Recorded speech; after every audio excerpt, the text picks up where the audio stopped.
ভাই নীরবকে দেখেছো? কেন গো? আমার কাছে কিছু টাকা পাই। টাকা তো আমিও পাই নীরবের কাছে। শালাক মেলা দিন ধরে আমি খুঁজে বেড়াচ্ছি টাকা পাই, টাকা পয়সা দেওয়ার দে কোনটা কোনটা থাকে ঠিক নাই। চলো তো দেখি পাই কি ওকে, শালার কাছে তো আমিও টাকা পাই। বিশাল কাহিনী আছে ভাই টাকা লিয়ে। বুঝো সাইকেল নাকি?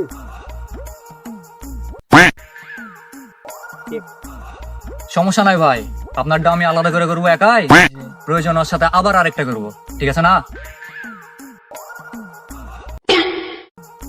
শালা শিয়াব ভাই আমার পাওনা দাঁড়াইছে। হ্যাঁ মেন বিষয় আমি এখানে লোকালাম, কাকু কিছু বললেন না, আমার পাওনা দাঁড়া আমার নাই হেভি খুঁজছে। আচ্ছা ঠিক আছে, চুপচাপ একবারে শিয়াব ভাই আমি লুকাই। হ্যাঁ থাকেন।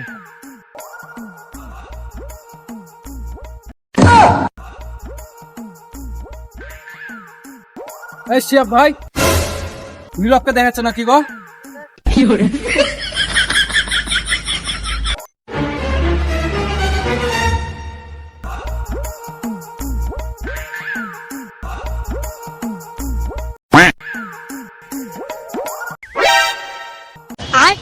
সেই যে এই যে পাইয়াছি।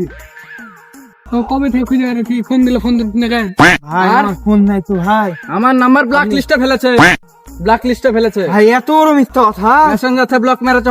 শালারা কিলে কখন তা ঝামেলা করছে ভাগনারা, দেখি তো বিষয়টা। ইরে মাইরে এই মাত্র কয়টা টাকার লেগে এসব করা। তোকে কবে থেকে খুঁজছি? ছেলে ছেলে তোমার কিলা ঝামেলা করছে কখন তা আমি দেখতে বন্ধ বসে থেকে। চাচা আর বললেন না তো, টাকা পাই মেলা দিন ধরে। টাকা টাকা এই না দিয়ে না না। মেন বিষয় লাগে যারা অল্প টাকার লেগে দেখো না আমার কলাল ধরেছে। তুমি কটা পাও? আমি পাই 5 টাকা। আর তুমি? আমি 3 টাকা পাই। তুমি এটার একটা বিচার করে দাও। এই 5 টাকা 3 টাকা লে তোমার এত মারামারি, এত ডেরানের ভিতর ঢোকা, এত খামখুটা, এগুলা এই 5টা টাকার লেগে। মামা জানেন আপনি ওই কিসের লাগে হচ্ছে? ওই আমার কাছে 2 টাকা পেত বুঝলেন, আমার বাপের সামনে আমাকে চোর মেরেছিল, আমাকে অপমান করেছিল। এর কাহিনী জানেন? এর কাহিনী এর কাহিনী জানেন? আচ্ছা ছি বাদ দাও। ছি ছি মানুষজনের সামনে আমাকে অপমান করে দিল রে। ছেলে ছেলে তুমি 8 টাকা দিয়ে দিও, ওদের দুজন আগে 5 টাকা 3টা ভাগ করে 8 টাকা দিয়ে দেবো, আজকে দিয়ে দিও। আচ্ছা না না শালাকে দিয়ে দিন মাই ছেলে যাও, ছেলে যাও, তোমরা যাও। না না, আপনি জামিনদার হয়ে টাকা নিয়ে দিবেন। আচ্ছা দিব না আমি।